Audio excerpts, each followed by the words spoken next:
Welcome to the Courage Barbell Unlimited podcast with your host, legendary powerlifter and strength athlete, Chad Ikes. For most, the journey of strength starts in the gym, but should inevitably expand through all aspects of life. Join us as we discuss all things strength. Now, here's your host, Chad Ikes.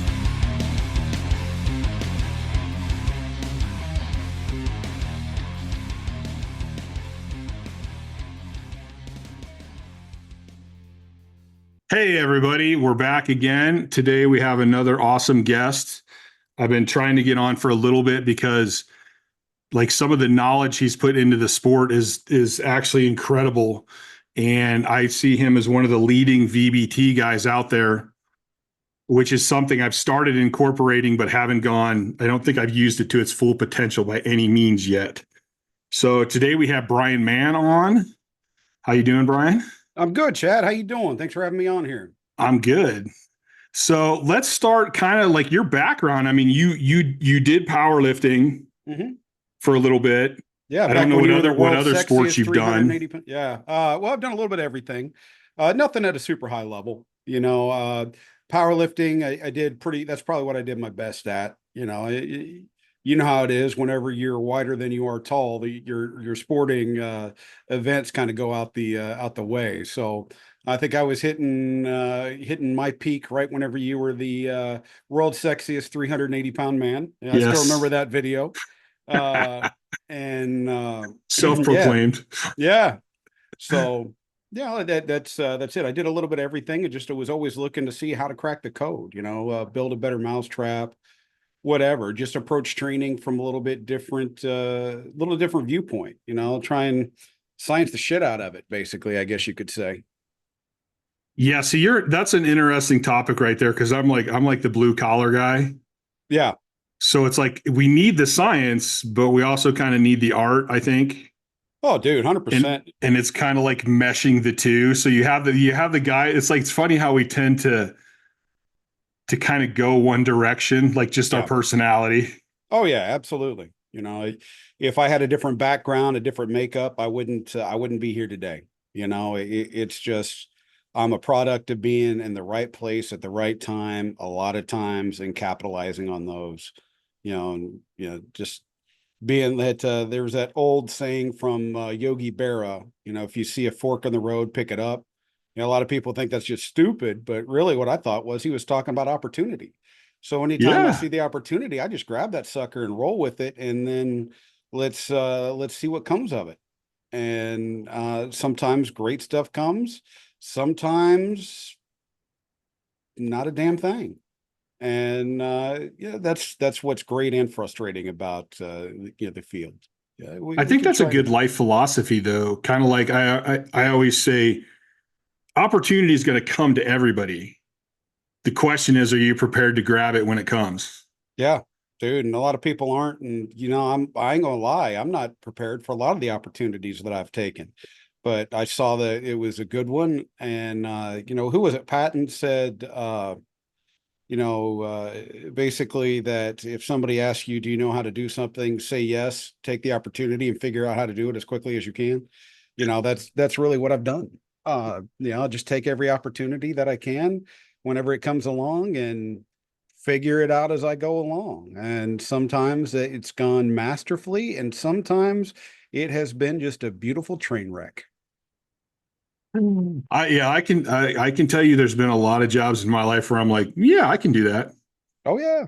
100%. Okay, get going. Shit, now I got to figure this out.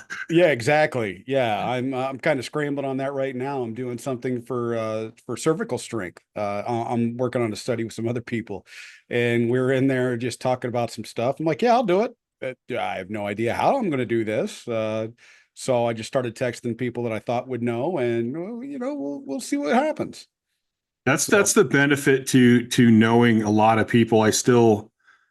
I talk about that a lot. I've been fortunate to meet a lot of people. So when things come up with me or with my clients and I'm like, man, I'm not sure. Oh, but you know what, who might have a better idea?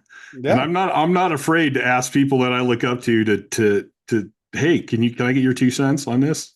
Oh, dude, I punt like it's my job. And I've actually got a story that I tell if we've got enough time. that, Go you know, ahead, shoot it. oh, dude. So, you know how I don't know where you grew up, but me growing up in Oklahoma and Missouri, you know, in the Midwest, if you had this friend of your parents, you know, you called him aunt or uncle or whatever. So, Aunt Charlene, you know, she was my mom's best friend. And this is a couple of stories kind of combined into one. It makes it a little bit, you know, better, but longer. I'll try and abridge it. So, long story short, my mom was retiring, and we set up a surprise party for her. Well, we didn't set up that; she did. They were doing this bus trip that she just lived for. You know, those gambling trips that you go on buses, you know, to Indian casino. I don't know if you can say that anymore. Native American casinos, Yeah. whatever the appropriate term is. I sometimes fall back into the vernacular that I learned growing up. So, you know, F bombs might come out from time to time too. Me too. Yeah. So, but you know, she loved those things. And for her retirement and birthday, that's what they were doing. So we had just had my oldest. This was 2016, June of 2016. And we went down to surprise her because I wasn't supposed to have the day off or anything. So we just drove down there. And that was the only time I think Aunt Charlene ever kept her mouth shut. She didn't spill the beans at all that we were coming up. And, you know, it was a great surprise. And my mom loved it. Well, the next morning, we go to breakfast. And Aunt Charlene's like, "Hey, Bryan, you know something about strength training, don't you?" Like, well, I've got a now, I didn't get my PhD in this, but you know, I've been a coach for a long time, and you know, for over 20 years, written some books on the topic. I mean, might know a thing or two, but you know, I'm not the world's foremost expert by any means. And she goes, "Well, my doctor said that my knee pain, it's been hurting right here," and she was pointing down to the pes anserine region. It's been bugging me, and my doctor said that I needed to get my hamstring stronger, and that would probably go away. So as we're sitting at breakfast, I just started giving out some exercises, and she's like, "Yeah, we've done that, we've done that, we've done that." And Chad, it was about the eighth or ninth exercise that I brought up. She's like, "Yeah, no, I've been doing that." I go, "And Charlene, how long has this been going on?" 7 months. Oh shit. Hmm. You know, the hair on the back of I mean, my whole body just started tingling and my stomach dropped. I'm like, "Aunt Charlene, I think that you got to go back to the doctor and have some blood work done." And because it should not take that long. Strength does not take that long. You know, a couple of weeks would have been okay, but months. She ended up having stage 4 bone cancer, Oh and we man. lost her not too long after that. And one of the things that we have to realize is that we are not all knowing in this area. And if that guy would have realized, and I'm going to be coming very, very negative at this. So, you know, if this person happens to be listening to this podcast, well, one, go fuck yourself. But two, we have to realize that we are not experts, and we do not Hmm. try and put ourselves out there as the expert of everything. Because if this kid would have realized, you know, in month one, okay, something else might be going on here, instead of trying to be the guru, the shaman, and refer out, she would probably still be here. And I mean, that's 6 and 7 months. There's no Yeah. excuse for that. So we just have to realize that if you don't know the answer, it is not a sign of weakness to punt. That's a sign of strength to Hmm. realize what you don't know and be adult enough to go and seek out the answer. These people who just like to beat their chests and say, "I'm the smart one, I'm the guru," you know, especially on social media. I want nothing more than to take well, you know, I've just had my hip replacement, but I will let nothing more to take my cane and strangle them with it. Yeah. Just to be like, "You dumb MFer, how about you wisen up, realize that this isn't about you, this is about people living their best lives, and try and help them rather than just putting all these obstacles and bullshit in the people's way and in their heads." And, you know, just I could go on a rant for that for hours, but you know, that's the smartest thing in the world, is to refer out when you don't know something. Only stupid people try and do the same thing over and over again and expect a different outcome. Actually, that's insanity, I believe, with the Hmm. Einstein definition. So it just, yeah, you know, I've I can't do it. I've always kind of been that way, especially like powerlifting was my first sport where I really because there was a lot of my life where it's like, I want to do it myself because I want to take credit for the win or the loss. Yeah. And when I got in powerlifting, that was the first one where I really realized, hey, it's okay to admit that I don't have it all and I don't know it all, but do I have the guts to actually talk to the people that could help me? Yeah. And start helping me. And then when I had my team and I was competing at the highest levels, you know, everybody on my team had a say. And if somebody like that, like for 7 months, you're like, wait a minute, all right, after like a month, we're not seeing any progress. It's time to start thinking a different way. So like if we had people on the team and it's like, man, Scott's bench has been stuck. Like we would almost have a team meeting. Yeah. Cause it's like, okay, I'm the king here. I basically taught everybody, but I taught you guys to learn and I can't see everything. Right. Like I can't know. There's so much to strength that you can't know everything. You can't be an expert at everything. So what's wrong with having another set of eyes on it or another thought and honestly, I don't think any of us can say that we got where we got without help from somebody. Oh, dude, 100%. Like the sport progresses a little bit at a time, and like the next generation is better because they learned some stuff from us and they were able to move up faster. And like, there's nothing wrong with that. That's how it should work. No, if we're still doing I said this over in England one time. I don't know what got me so fired up on stage, but I looked at everybody. I'm like, look, guys, you've got to build. You've got to see what worked and move forward. This whole circular, progression or regression, if you would want to call it that we just go from this to that to this to that to this to that, and everything is circular. This is ridiculous. That we need to start sharing our results and try and find a way to move forward. If we're still talking about the same zones 20 years from now in VBT, I fucked everybody, man. Because, then that made them think that the guy's infallible and this is whatever. And no, dude, I'm fallible all the time. I'm flawed. I make mistakes probably every 30 seconds. I'm probably making a mistake. But, that's life. And you just have to realize that. Don't seek for perfection, seek for improvement. Yeah. And once, people would start doing that, maybe maybe that would help improve my mental health too. If, I did more of that.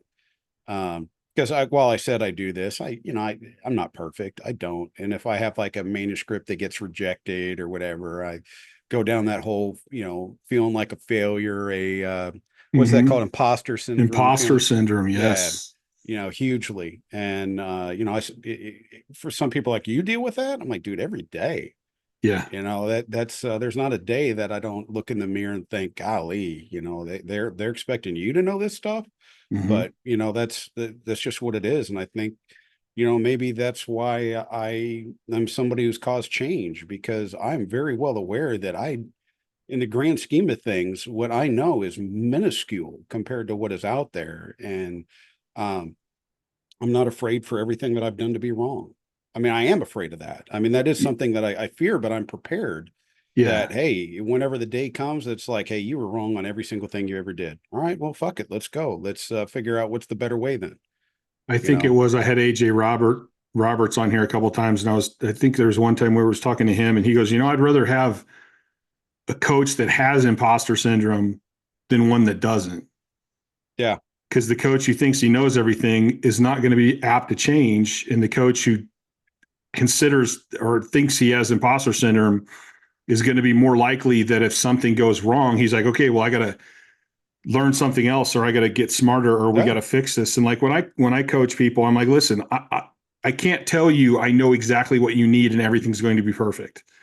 What I can tell you is I have a lot of experience and I'm such a hard head that I want to make you successful. And if I have to learn more, or if I have to try different stuff, I'm going to do whatever it takes to find a way to help you be most successful. Absolutely, dude. I'm right there with you. That's why I joke around between my kids and that stuff. That's why I got so many gray hairs and lost hair. Custer's Last Stand going up here, meeting in the back and the front. But that's it. It makes me pull my hair out. If something's not going the way that I think it should, why? And let's figure it out and not just blow it off to, oh, that's just random variance. Oh, bullshit.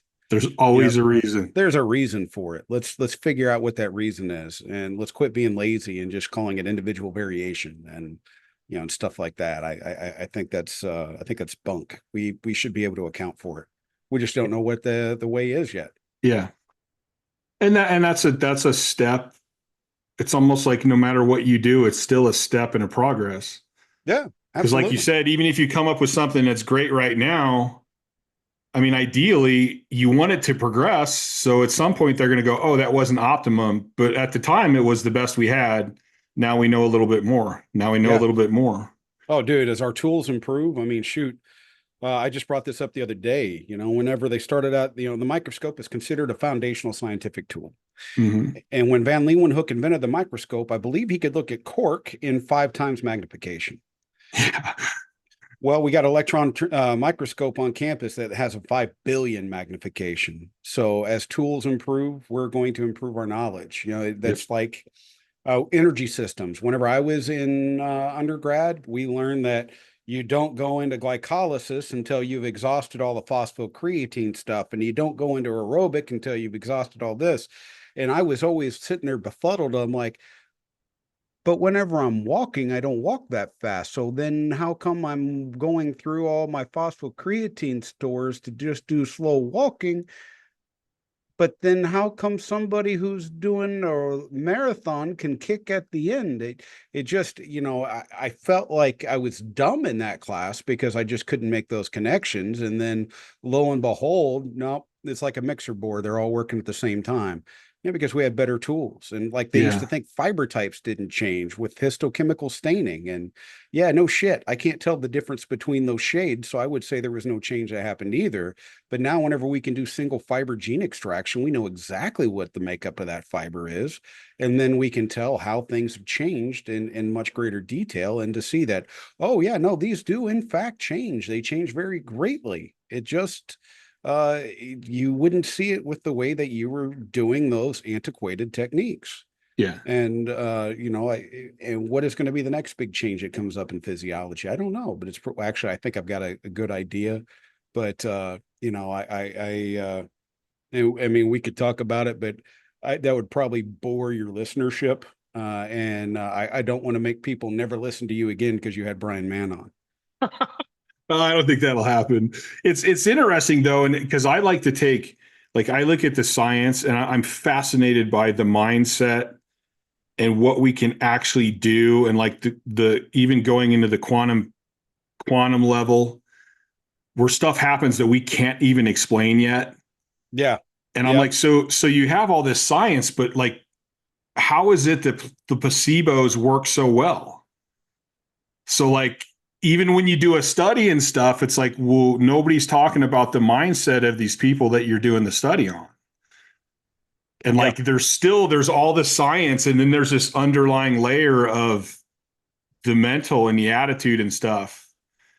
And because even when I worked in physical therapy, I got to where I could see people's, like, their attitudes and their mindset. And you're like, dude, this person's going to have a rough recovery, man. And this person's going to have a great recovery. Even to the point of people are like, Chad, I don't want to do this. I had a great life. I think I'm just going to call this the end of it. And like within days, they would pass away. Oh, wow. Yeah. And you're like, wow, if our mind has that much control, like, what does that mean with all the other science? Like, there's the base science, and then there's controlling your mind. And then I go down this rabbit hole of like quantum mental, just what's possible. Like, what could the body actually do? Yeah. Well, on that point, I don't think it's that the mind caused them to die. I think it was that the mind kept, so I got to be careful how I say this because I don't have any science behind this, but I'll give this example instead. Man, back in March or April, I've had hip problems for years. I've had multiple hip surgeries.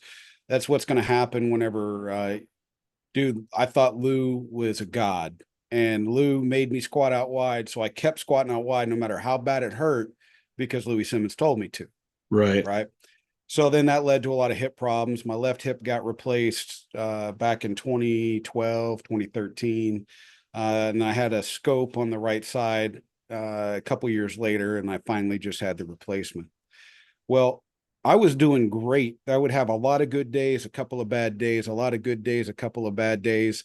But those bad days just started adding up to the point where it's like, man, I think that, in another year, I'm going to have a hip replacement. And then I went and saw the doctor and they looked at everything. And then they scheduled the appointment. I'm fine. And I'm just like, oh, dude, I'm going to have surgery here in a few weeks. And then it was like that all of a sudden the hip pain was so unbearable, I couldn't walk or do anything. It was like my brain's like, okay, cool. You don't have to block that stuff out anymore. Right. And you don't have to try and push through this. This is getting fixed. So we're just going to handle it. And I think that the brain took away its masking or whatever it was. Right. And then those things actually, the things that were coming to that person, they're like, I'm not fighting this anymore. And I think that actually makes sense. Yeah. So, willing yourself to die, I think, I don't think that happens. I mean, yeah, I'm sure that it does, but in terms of, in generalities, I think it's more of, that your brain is getting out of the way of pushing as opposed to, facilitating the decline. Well, that's kind of how I always thought. I didn't really think about it as the brain is like pushing you to die, but I thought about it as the brain it's letting you. Yeah, I see. It's I always thought of it as the other fine. way. All these things I've been doing to try and help you, I'm just going to kind of back off and let things take their course. I think you had it right where I had it wrong. It was where I thought it was like, oh, this person willed themselves to die, and I don't think that anymore. Yeah, but yeah, it definitely. I think it's just interesting the power of the brain. Like I don't think we fully understand how the human or the universe actually works. But like you said, it's the science. Maybe we don't understand because the science hasn't evolved yet to where we can actually grasp what's going on. Yeah. I mean, you look at the images from the Webb versus the Hubble telescope, and that's just what was that 25 years ago for the Hubble? Yeah. And the Webb is so much better. Well, what's going to happen here in another 25 years where we're taking clear pictures of wherever the end of the universe might be, not the galaxy. We might be able to take pictures of the edge of the universe and to see is it actually expanding at this rate that was theorized by, oh my God, was it Stephen Hawking that had that? I have no idea. I think it was Stephen Hawking. Yeah. Yeah. I'm not an astrophysicist. So, I'm a strength researcher. So, that's like the hadron accelerator where it's like, hey, there's a quirk. There is something smaller than a particle. Oh yeah, like out at CERN and everything else. Yeah, dude, that's matter and antimatter and all this stuff. It's like, dude, this is next level. It's like, man, did somebody give me a bunch of mushrooms and somebody dose me and now this is what I'm waking up to? But no, man, that stuff. I think it's so super cool and to realize that we don't know what we don't know, and which I've noticed is really a thing, especially with I've noticed how Dunning-Kruger really has raised its head since about 2016 with all of my people that I that I have known over the years. I'm going to try and be real vague so nobody gets butt hurt.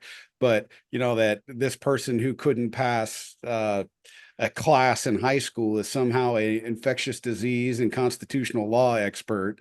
That we just have to realize that Dunning-Kruger's a thing, and it's because you don't know what you don't know. And that's why you feel like you're an expert, because you don't know what can happen, So I think that was one of the things with strength. I remember at one point, I'm like, I'm going to come up with the greatest program ever because I have access to all these people. And it's like, strength it's one of the things I've learned that I love about strength is that I'm never going to be able to solve it. No, I'm going to spend my whole life studying and learning. And it's just going to keep going deeper and deeper and deeper. It really is. And then you're going to find out and figure out that, oh, well, it's because of this anatomical variation. That's what caused this person to do this as opposed to that. And then it just becomes more of you start learning that it's more of a menu than it is a cookie cutter. Yes. Right. So let's take these ingredients, and put it together because these two things will fix that thing over there. These two will fix that. This one will do this. And it's not the cookie cutter approach that I thought it would work. It's like, oh, you should have to have right progressions. No, man, you don't, because you don't understand that everybody's Dude, if you put everybody's skeleton up next to each other, like, oh, all skeletons look the same. Bullshit. The amount of anatomical variations that occur even just at the hip that explain the variations in squat stance and depth are out of this world. Yeah. You know, it's if anybody thinks that they've got it all figured out just based upon femur length, the tibia length, and torso length, which that's great. That explains a lot. How about coxavalga and vera? How about femoral anteversion and retroversion? How about calcaneal deformities and the retroverted calcaneus? How about The tibial depth of your torsion? acetabulum. Yeah, exactly. Yeah, the acetabulum depth. And is it anteverted or retroverted? Yeah, all of these things come into play. It's like, And I can't help but think that the physiology is the same too. I mean, yes, everyone digests a certain way, but it seems to me there's going to be little variance for each person. Oh, dude. Like how they recover, how they sleep, just everything. Yeah, the body's the guy that can smoke cigarettes his whole life never gets cancer, and the one person smoked when they were in their 30s and now they have cancer.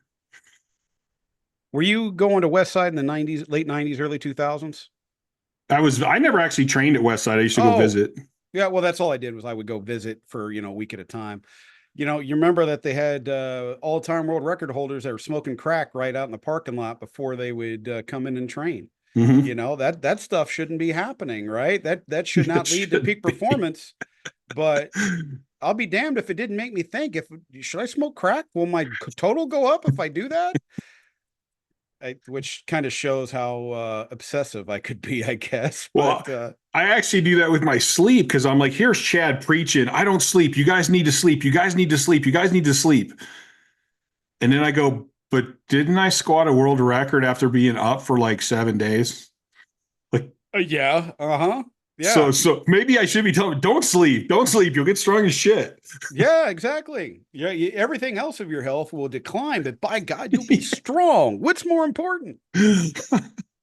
Which that also reminds me of something that shows I miss that guy. I miss Lou tremendously.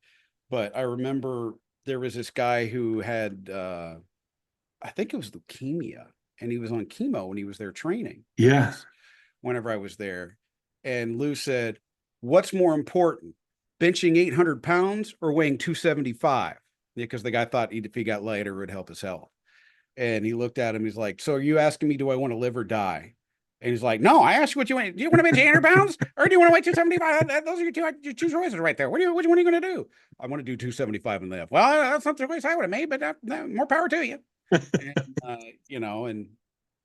But yeah, and that's part of what drew me to him was that, I've got that obsessive nature as well. If I don't understand something or I decide I really like something, I throw everything I can into that. I think all the if you go back and like all the people that made a big difference in the world or came up with something new are all a little obsessive to that to that degree where it's like they're going to put other things on the side to make this happen. Yeah, no matter what. And unfortunately, I know that I've done that. I try and do better with balance now, having a family. And that's one of those things like, what is it? Self-efficacy is basically knowing yourself and being able to account for it. Right. And that's, becoming a parent and having a family. I was like, so if I don't want to have my kids grow up with an absentee father who's obsessed with work, I'm going to have to start putting in some boundaries and not do everything all the time and not be on the road every weekend talking at a different place. And, some people are like, how much is it for you to speak? So then I tell them and they're like, oh my God, you'll never get anything. It's like, well, maybe you're right. Maybe I'll get 10% of the things that I would have done otherwise. But if I'm going to be gone, you have to make it worth my time to miss my family. You're not paying me for the knowledge. You're paying me to miss losing a tooth or some other milestone that could be going on. And that your kids are going to remember forever. Yeah. Yeah, dude. I remember they scheduled it after the fact, after the start of the semester. My daughter had a show a few weeks ago and I couldn't go. because I'd had a speaking engagement that I did, like 8 months prior, and it killed me. Yeah. I felt horrible about it. And I mean, I still did it, but yeah, it's just the priorities and how they change over time. It's like now I see why so many. I think I discuss balance a lot with people because I think a lot of people think either you have balance or you don't. And I'm like, no, it's not about having balance or not. Like nobody has an actual balanced life. No. It's finding the balance that you can live with.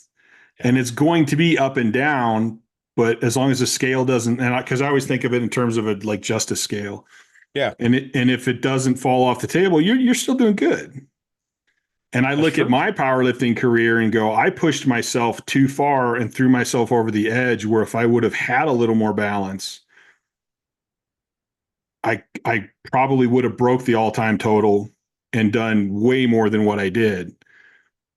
But so I think balance is it's something that changes over time. Like if you're new to the sport, you can flip over the edge, you can go hard on one balance, but as you get better and better and better and you need more recovery because you can push your body that far, then it's like, hey, you actually need another hobby in your life. You need something to keep you out of the gym a little bit.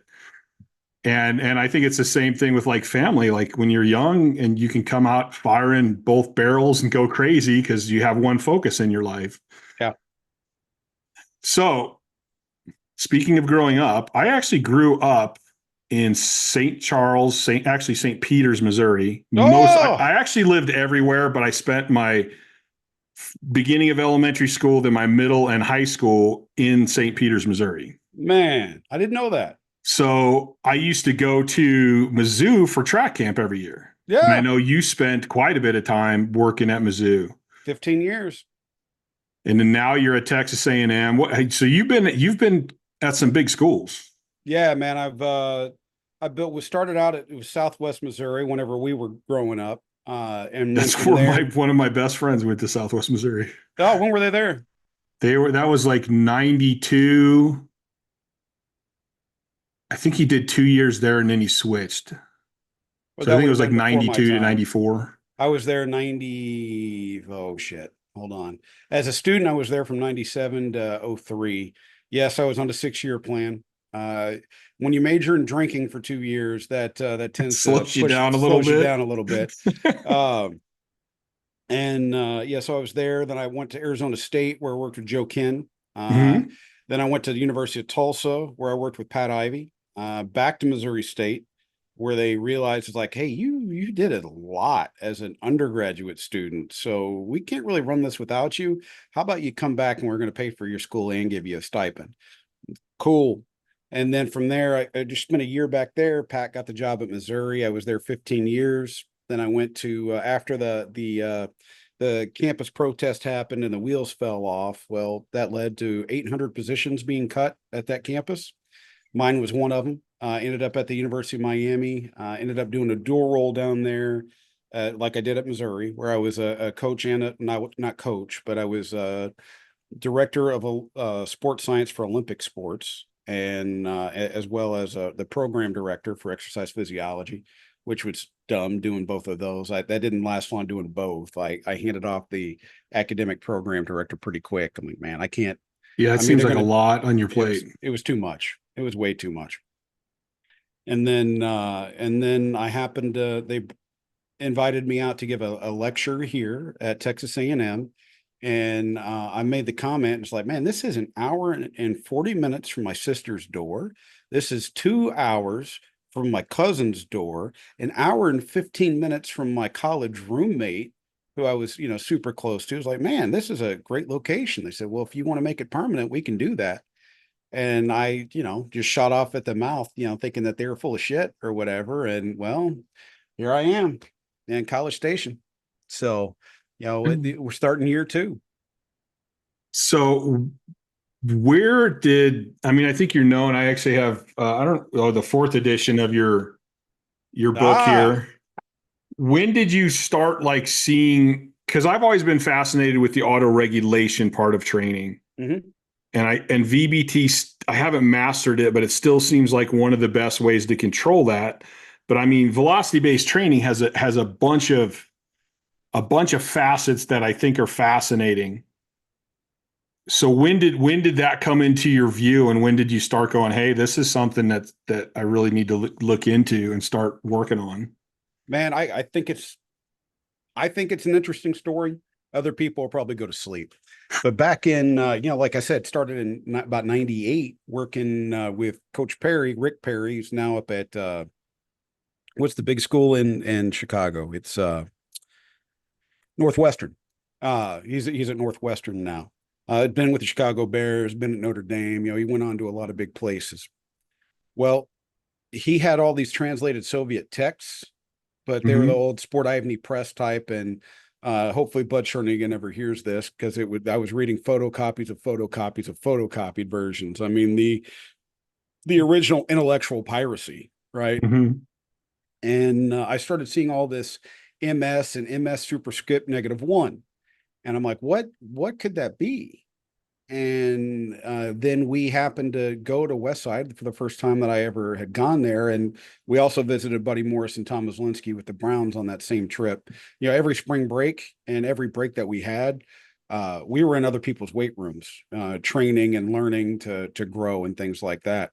And Lou had just gotten in. I don't even think the article had come out yet, but he had just had the first Tendo in the United States sitting there. And when I saw that MS superscript -1, I'm like, and it was back in English and metric back then, and it didn't have force, but it did have power. And it was just, that's where it started. I'm like, I know what to do with this. And then,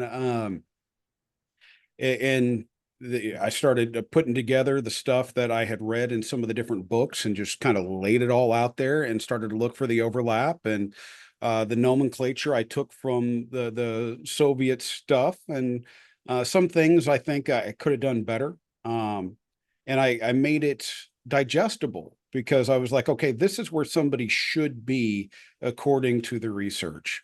Okay, they should be hitting peak power on a squat at about 1 meter per second. And if we work backwards and forwards from there with the overlay of the percentages of 1RM that Bosco and some other people had determined, and we set all those things and layered on top of each other. And I'm like, oh, holy shit, this is just a way to make sure that we're using the right load for the day. And then it also gives us feedback and stuff like that. But it was because of lifting, reading, and visiting Lou. That's it.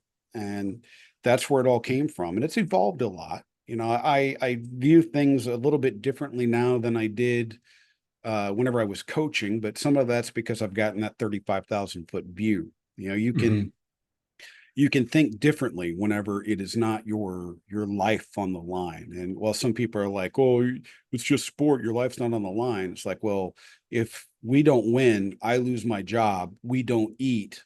No, my life's on the line. You think about things differently at that point in time. And much harder to jump and take that risk. Oh yeah. And also the way that technology again has improved. I think, I see some other possibilities for the utilization of VBT and more of an individualized approach, using the load velocity profiles and how they change as a result of training. And I don't agree with some of the research that I really used to agree with, talking about how concrete it is. It's like, well, it's concrete in the short term. If you're looking at the next 6, 8, 10, 12 weeks, there's not much of a change. But if we look from year to year, there's a pretty significant change.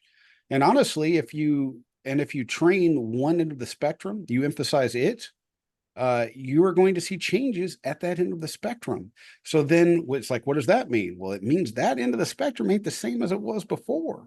Right. Because there's this whole thing, this principle that I don't want to blow anybody's minds with something out there, but that old specific adaptations to impose demands, the said principle, it works. And that's showing it. But I also had to step away from the way that I viewed training at that point in time, because as a power lifter who becomes a strength coach, I became a strength coach because I love lifting weights. And I love lifting weights and I love competing in powerlifting. So then what's the most important thing? Strength. So Mhm. the only thing I looked at was that load in the spectrum. And if we,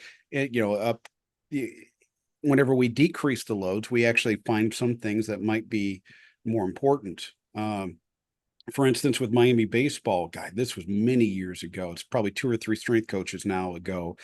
I did this just as a like a little service for them. I did force velocity profiling on the trap bar deadlift. And whenever I was going through to clean up the data, I noticed that there was these 4 people that at the velocity end of the spectrum, they were way up at the top, way away from everybody. There was a huge gap. And so I'm getting ready to go and delete those. And I'm like, wait a second, I know that name. I know that name. I know that name. I know that name. And it's not, it's like, well, you should know it because you're there at the university. Well, I'm there as a professor Right. and I'm brand new to this campus. I don't know who these guys are because I don't give a shit. Yeah. I'm not financially invested into these people. So of course I didn't know, but those 4 people, they were all Americans So from the yeah, previous they're the year. top echelon of And they athletes. all varied at the velocity end of the spectrum and the unloaded and the 10% loads. They didn't vary at anything else whenever it started getting heavier and stronger. So then it made me think, huh, strength may be king, but not all sports are a monarchy. And that the speed end matters tremendously towards those results. And then we applied some of those same principles and applied that with Parkinson's. And there's an article that just came out with, I recruited him hard. He was like, I want to be a strength coach. I want to be a strength coach. I'm like, dude, you're too fucking smart to be a strength coach. Come over here. And he just published, and I'm on the publication where, showing how we can change people with Parkinson's to be able to alleviate, to be able to make them move faster and make them to be able to move better, because bradykinesia, slow movement, is a sign of Parkinson's. Not a sign. I mean, that is Parkinson's. That's one of the side effects of it, That's impacts of it. actually pretty fascinating. Yeah, it just came out in Journal of Strength and Conditioning Research. You can probably get it in they used to call it publish ahead of print. I don't know what they Because call it I now. used to work with some Parkinson's patients back in like the early 90s when I was doing physical therapy. Yeah. Yeah. So, you make them move fast. It wasn't, if you make them move strong, you just get them stronger, doesn't improve their movement speed. Right. But we should prove that you absolutely can do that by just giving.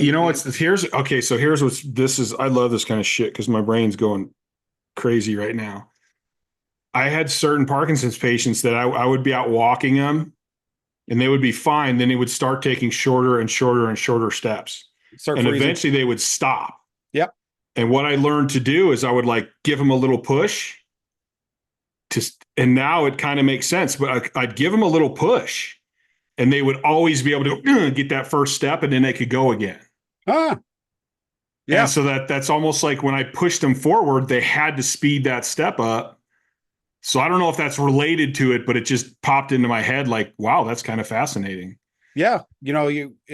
What I think probably happened there is you broke. So a lot of it, I think, is so I did a little Parkinson studying while I was down there with Joe Signorelli just to understand it more. And it has to do with, was it the basal ganglia and the cerebellum and how they interact, that, that feed forward mechanism whenever you're doing those cyclical movements. Well, most of the time it's from the start, but I get, you could have some unanticipated feedback that just short circuits the system. And then if you give them a push, that's not a conscious action, that's a reaction. So you might be able to just break that cycle. Right. I think that'll probably be part of it, but yeah, but just always getting towards that speed end of the spectrum that it's like, well, if you want to get fast, what do? You train fast. Yeah. So let's do that. And, I'm looking at some other things with aging too, and hopefully potentially Parkinson's afterwards, where I don't think that with weights, I don't think we can move fast enough. Right. And also I have to realize that, hey, it's not the contractile components that are doing this. You watch an old person and a young person go up the stairs. How's a young person go up the stairs? They sprint up. They bounce. Yeah. They're bouncing up. They're using stored elastic energy. The old person, their tissues become more brittle. So then, they lose that elastic ability. So they don't bounce. And it's more strenuous for them to go up. So I'm looking at, and there's some stuff that's already out there, but it's arrogant of me to say this, but I learned plyometrics from Natalia Verkoshansky. I did plyometrics with elite athletes. I think I've got a better handle on plyometrics than some of the researchers did who went and implemented these things with older people. Now, they saw some good results, but I think it could be so much better if we actually apply the way that we would train and progress the athletes, scale that back to the aging and Parkinson's population. And I think I'm probably, I make a habit of saying what I'm going to do. So that actually holds my feet to the fire, because people are going to be like, when are you doing this? So I'm thinking it's going to be I've got probably 2 more years until I get all the programs accredited here for what, my job is. And then I'm going to try and get some grants to start studying this plyometric idea. And we'll use a sledge device and some other ways to reduce body weight, because obviously if you can't pick up a 5-pound dumbbell, you're not going to be able to go and do depth jumps or something along those lines, right? So we've got to scale it so that it's safe. And I've got some ideas of how to do that. And then, let it rip and go from there. Because, if we're saying that if we're saying that the connective tissue is the one that's the most important, how come we're only training the contractile tissue and not the connective tissue? So let's do plyometrics. That's training the connective tissue. And I think that we'll get more stored elastic energy out of it. And maybe we can keep some people out of a nursing home. Really interesting, because I train a wide variety of people. Yeah. And I have clients in their 70s. And I've trained them pretty much. I'm like, listen, you're going to get your ass on the floor. You're going to learn how to get up. Like, we're going to squat. We're going to deadlift. So I'm training them like power lifters, but I never thought about training their speed. And I never thought about plyometrics. So I'm already thinking, dude, I'm going to drop their weight and put them on a velocity meter and start going, I need you to hit 7. So, go get that. So there's 2 articles. Caleb Calloway, oh shit. How do you spell Caleb's last name? I got to go to social media to be able to give you the appropriate reference. Caleb, Calaway is Callaway. We did a couple articles together, and those would both be impactful because we're actually applying VBT towards aging and towards Parkinson's. And you could see, protocols that we used and go from there. Now, I'm not saying that they're best protocols in the world. This is a starting point. So no, but it's just an interesting thought it's one of these ones where I go, damn, that's dumb. Why didn't I think of that? Dude, man, you want to hear the worst one? Dude. So I'm a moron. I'm an absolute and complete and utter moron. You sound like me now. Oh, dude. So like my earlier years in strength and conditioning, I knew that, hey, if somebody changes body weight, they're not going to be able to jump as high. How do we account for this? And then I eventually found the Sayers equation, right? And then after we found the Sayers equation, and actually before what equation is that? I'm not familiar with that one. It is just you use body weight and vertical jump height, and that tells you how many watts somebody would put out whenever they jump. Okay. Right.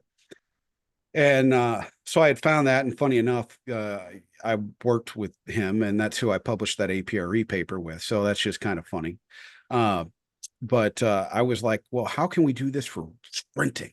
We got to be able to do it for sprinting, because force equals mass times acceleration. That's what you're doing. You're accelerating. And the math doesn't math that well on it because of all of the things that we don't understand. Right. The Dunning-Kruger I was exhibiting back then. It's like, because you can't account for the friction, the resistance of your shoe on the ground, air resistance and other things. And then Pierre Samazino came by and was modeling and estimating that. Now, but back to the point is that I eventually realized that what do I have that is solid, that is concrete? Well, if we run a 40, we have a distance and we have a time. Well, what is velocity? Distance divided by time. Holy shit. Okay. What else do I have? I've got body mass. So if I have mass and velocity, I know that I have this thing called momentum, right? Which is the same equation as impulse. So that's why they call it impulse momentum sometimes that you'll read in the research. It's because they're the same damn equation.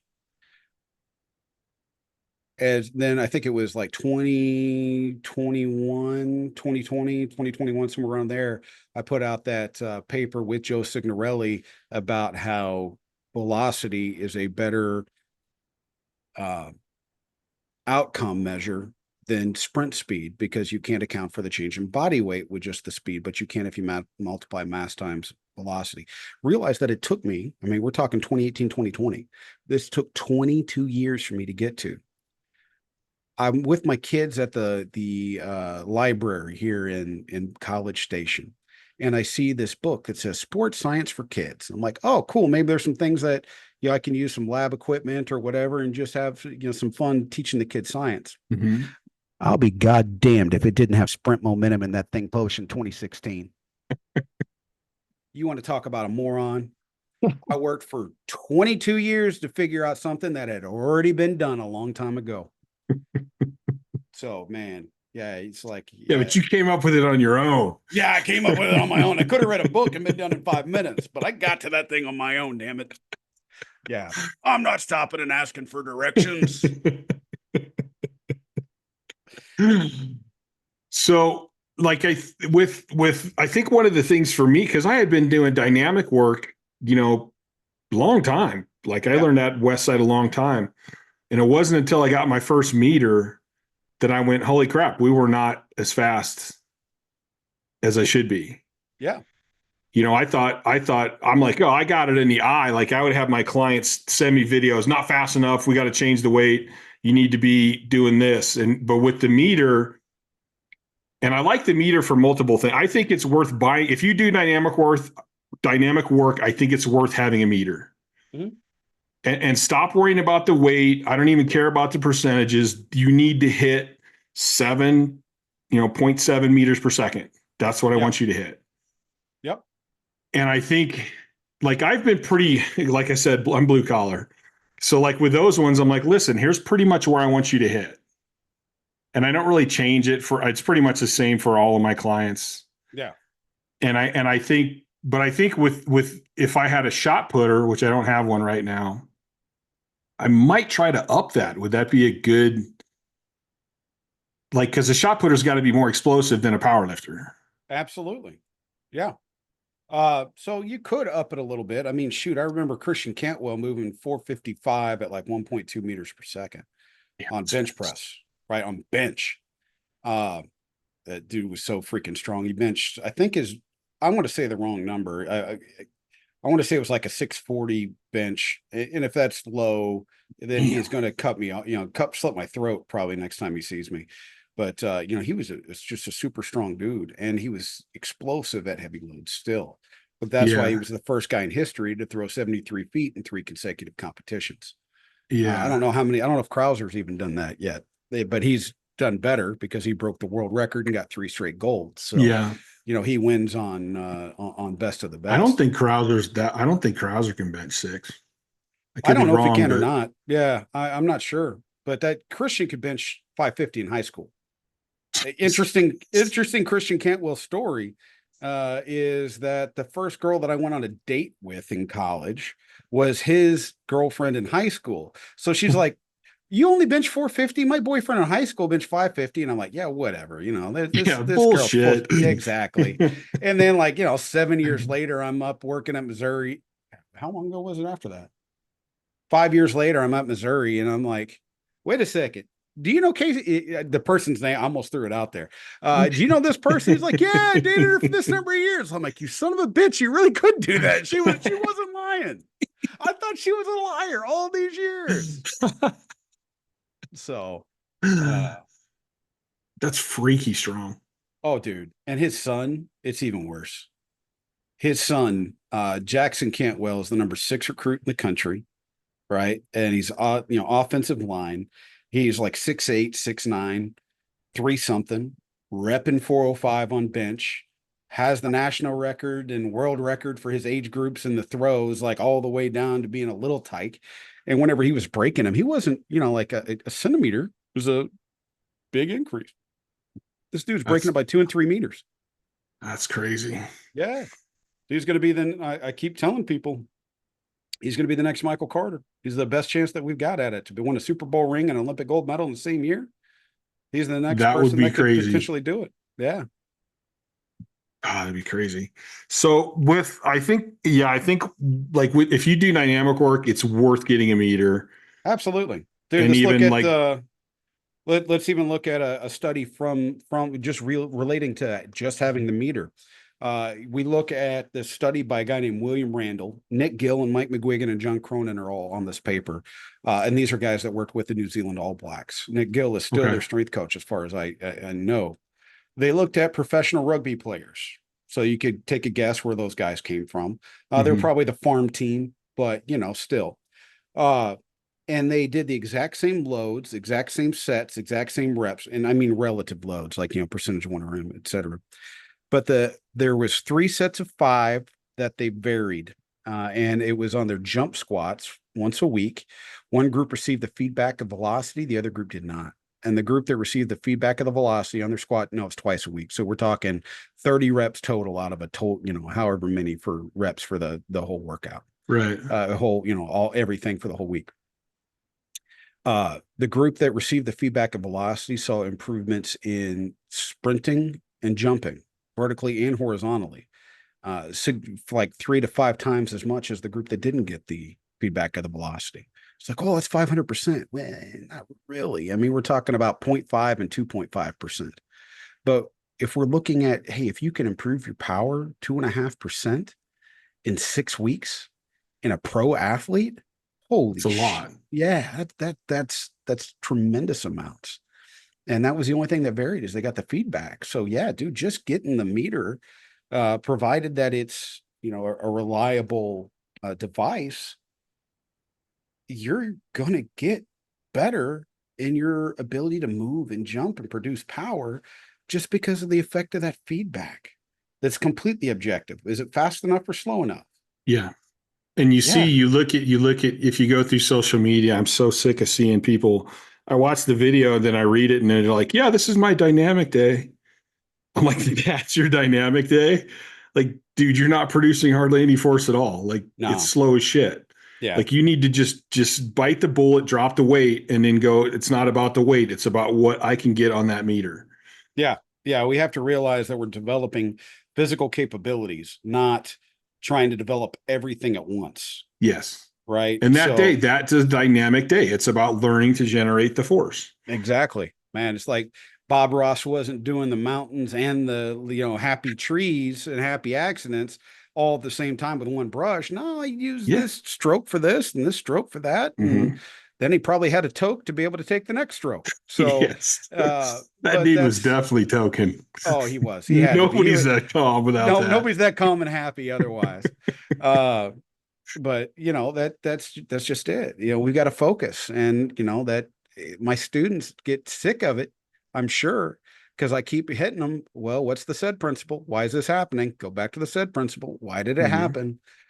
And there it is. Specificity is a thing, and until we realize that, we're going to be doing the same damn revolving merry-go-round whatever of training methodologies until we realize that we have to target something and train it specifically. Everything doesn't improve because of one thing. Now, I should give this a caveat that, yeah, if I get stronger and I'm weak, that's a general physical preparedness. This is just a basic requisite capability.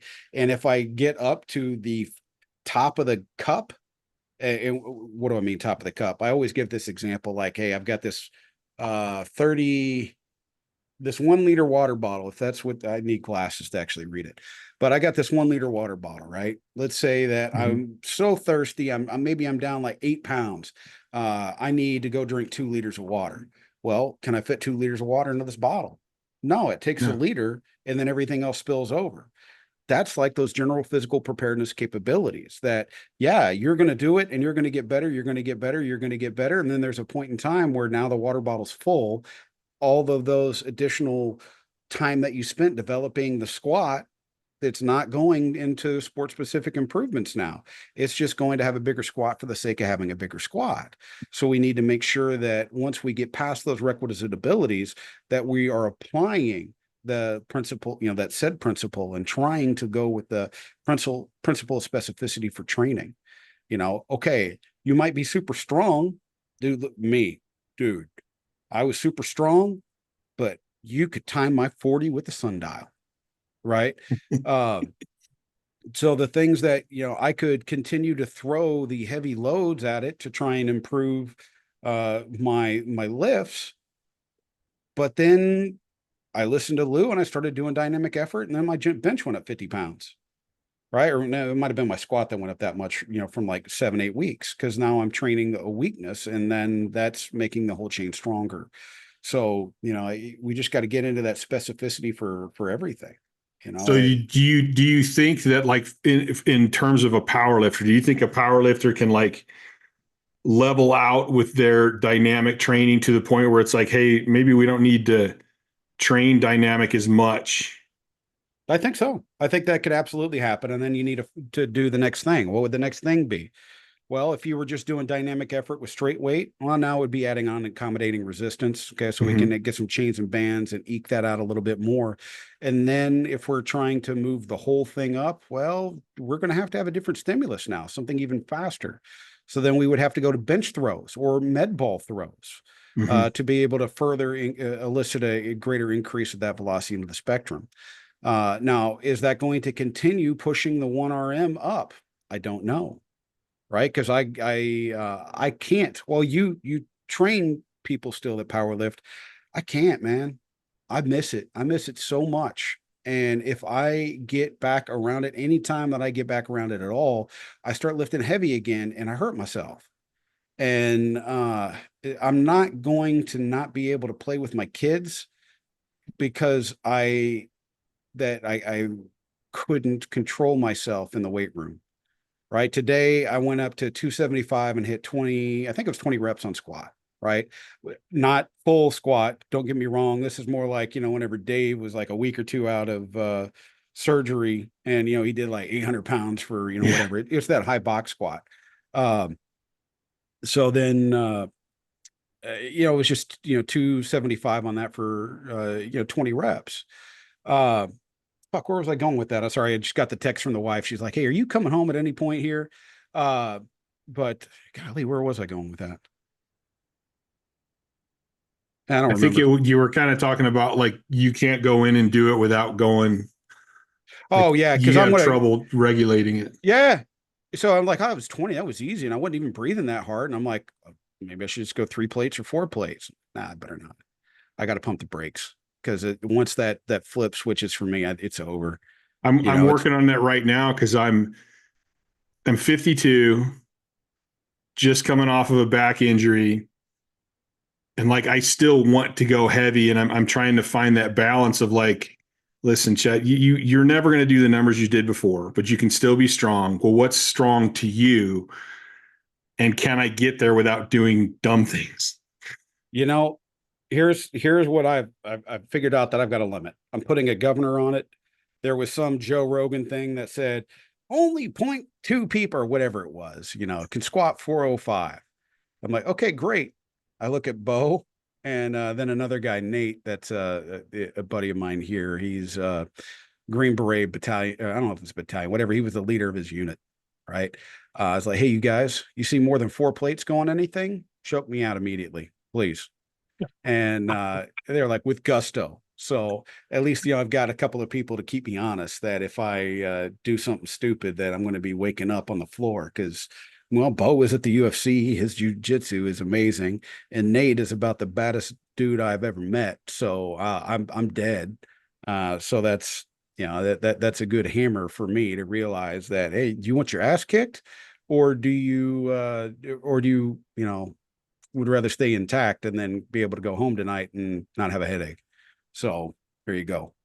So, well, that brings me to one thing that I haven't started playing with yet, but I'm really interested in is kind of using VBT as my auto regulation on my max effort days. Yeah. If I could figure out like where do I, I would have to do the figure out my speed at my 1 rep max and be able to go, listen, I can go as heavy as I can go, But if it gets slower than say 0.2, I'm done. That's it. That's the day. Yep. Yeah, you got it, man. That's it. That's how you do it. And that's going to definitely be a tough one for me because I'm the old meathead and I'm looking at the weight on the bar. When I got to go, the weight on the bar doesn't matter. You can't do that speed. You're done. That's it. Yeah. And that's hard for everybody to figure out. Now, dude, if we're talking max effort days, that would probably be the day for me to do VBT. You know, it's like, why would you do that then instead of dynamic effort? Well, it's because of my joints, right? You know, I don't have my own hips. I've had a tricep reattached. I've had shoulder surgery. I've torn both pecs before. I mean, dude, I don't need to move stuff fast, but what I could do is look at things like velocity loss to know how much volume should I be doing. Well, if I just look at a percentage of velocity loss, that has me where I'm at for the day. So all I know is go. Yeah. That's all I know. And I'm going to go until I get dizzy, I throw up, I pass out. You know, I'm going to be doing it like that. Yeah. And if you tell me to go get 2 reps in reserve, I don't understand this. If it takes me 10 minutes, I'm going to go, could have done 3 more. Yeah.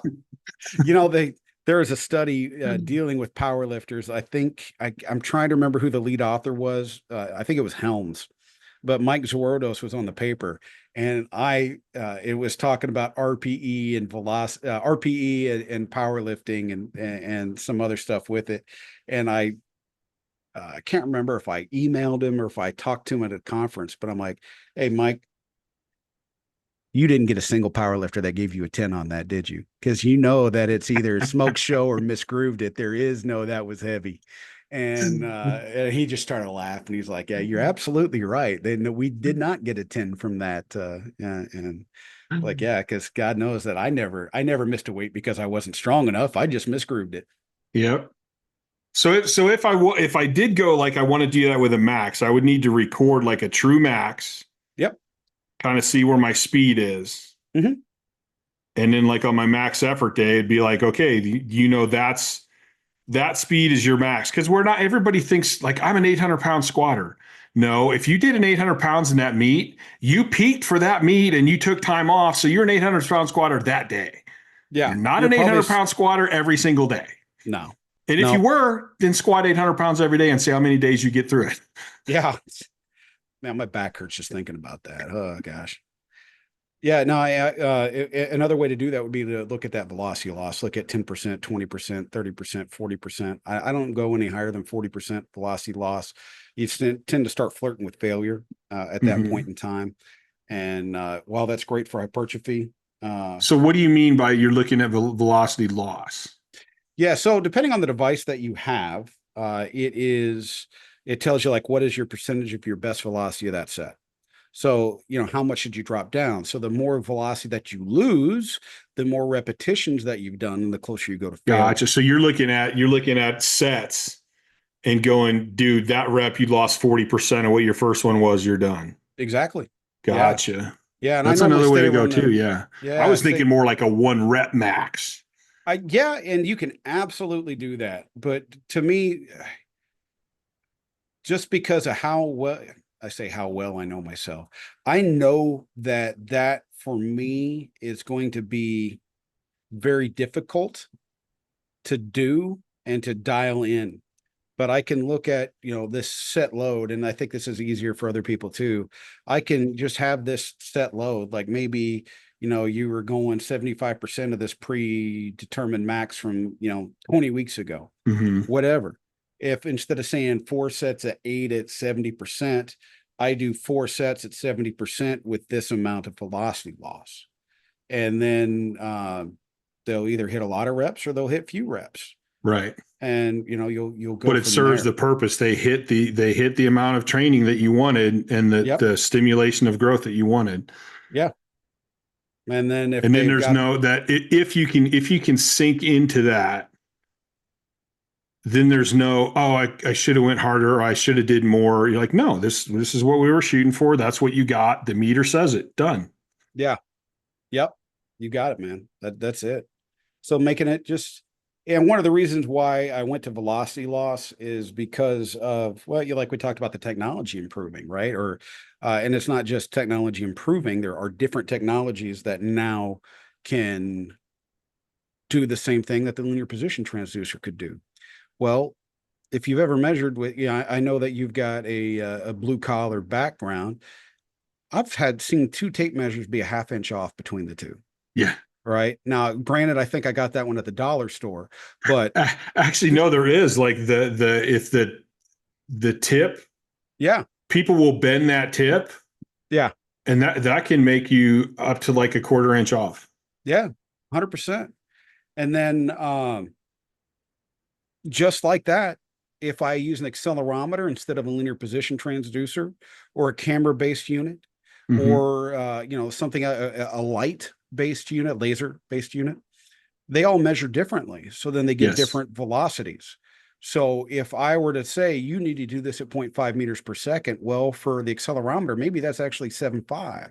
And maybe for this camera unit, it's actually 0.4, but if we give it the velocity loss, well, it should be really reliable. If they use decent components, then if we use velocity loss, we don't have to worry about the lack of precision between the units, the lack of agreement between the units, and so then I think that just makes people a little bit more, I think it makes it a little bit more user friendly. Yeah, that's true. I have, what do I have? I have a rep 1 unit, I have a flex unit, and I have a true rep unit. Now I don't know true rep, but I think they're actually true rep is through the phone. Yeah. And the little like green button that it reads. So that one's like the camera unit, and the flex unit is based off of the reflection of the pad. Yeah, that's the laser and light that I was talking about. Yeah, and then the rep 1 is like a tethered unit. Yeah. And I swear they're all a little bit different. Yeah. I bet the flex and the rep 1 will probably be fairly close. Yeah. And then the camera based system, and it's just because of the way that they measure, right? Yeah. And I bet that let's see, if you've got them doing the squat and you looked at mean and peak, that the mean velocity wouldn't be horrible, but if you switched it over to the peak velocity, looking at those, that camera based system would be way off. Because of where it catches the peak and where peak occurs at and all these other things that I never would have thought of that you would have to have appropriately, to measure the technology is the same, and you just can't do it. Right. Yeah. People say you could scale it. Oh, man, because it's going to be different at different loads. So I don't know if you can scale it. You just have to realize it's different.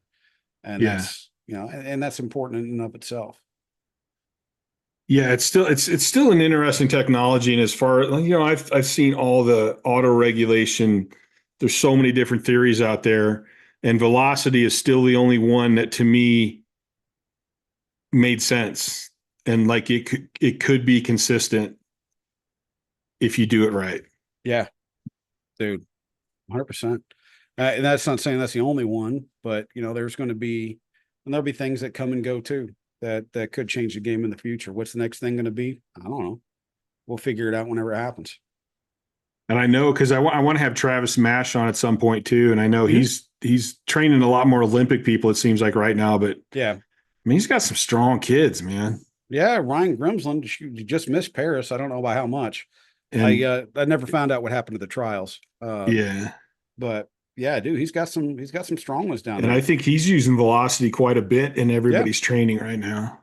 That's at least what I've seen on social media. Yeah. It's interesting. I think there's more to it. I'm gonna start playing around with it. I may even start my older clients on just like some dynamic work. I think that it could be beneficial. I don't even care if we drop down to the bar, but have them actually start generating some force and some speed. And if you, I'll say that off camera. You just have to remind me about the old people thing. Because I don't want to say something, and then if somebody could do it and they don't do it appropriately, and then somebody gets hurt and my ass gets sued. I don't want that to happen. Yeah. I know you got a sick kid at home, so we'll go ahead and wrap this up. Man, you're definitely, I would love to have you on again. I think there's a bunch of routes me and you could talk about and have some great conversations. Yeah, let's go. Because I'm fascinated with, I think most of my lifters are probably power lifters, but I think there's the athletic side too. And I really think power lifters tend to get so far into powerlifting that they start losing athleticism. And I think that affects their performance. Oh, dude, absolutely. I was I prime example of that. Yeah. I went the search for 1RM, the quest for 1RM. I gave up a lot of things for health. Yeah. I'll tell you that much. And I'm sure that at 380, you probably did as well. And, oh yeah. I mean, I'm working on an article right now called The Anti-Athlete, because like powerlifters, like, I'm not an athlete. It's like, no, but you should be. Yeah. I'm like, football players train for football, but they lift to help their strength. Well, we're strength athletes and we lift as competition. Maybe we should be looking at all these other athletes and going, hey, maybe I need to be doing some athletic movements like they strength train. Yeah. And then maybe we'd be able to get squat depth. Yeah. Get squat depth and be able to turn. Like, can't move my head. Yeah. Well, I got feet and I got a chair that spins now, so I can do that. Bryan, thank you so much for being on. I definitely like to look at your schedule and see when we can do something again too. Yeah. And so I'm going to hit the outro. Thanks for being on, man. It was awesome. My pleasure. And I'll hang on to tell you that idea. Yeah.